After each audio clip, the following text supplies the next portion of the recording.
We have the attributes, so now what do we do with them? And this is where the role of attribute sets come in.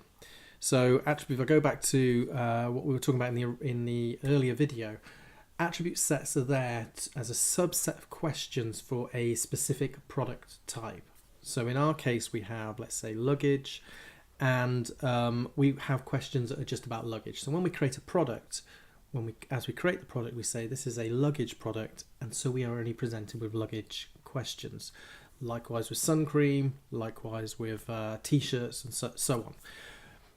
So to create an attribute set, firstly, let's have a look at what they look like, see what they look like. Okay, so if I go to attributes and manage attribute sets,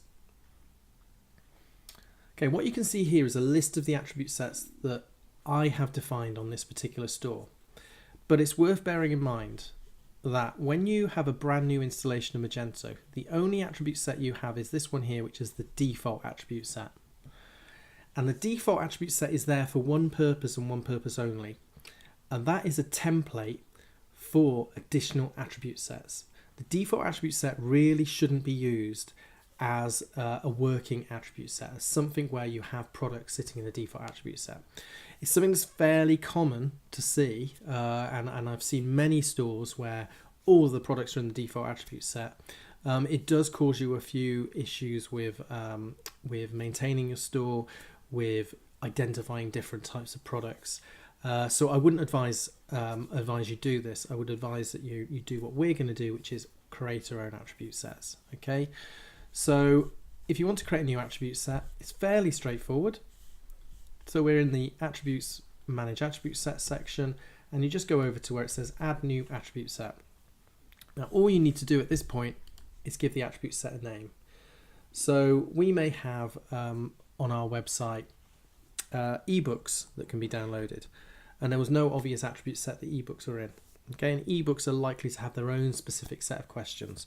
So I might want to create myself an attribute set called ebook. And then here I'll have a drop down and it'll ask me what attribute set that already exists do I want it to be based on.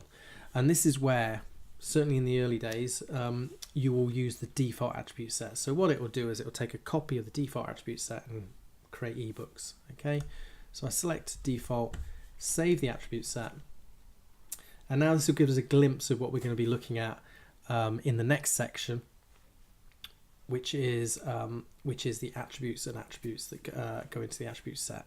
Okay, so you can see here we have the name of the attribute set, we have the attributes that are within it, and then we have attributes that are unassigned. Like I say, I'll explain how all these work in the next video.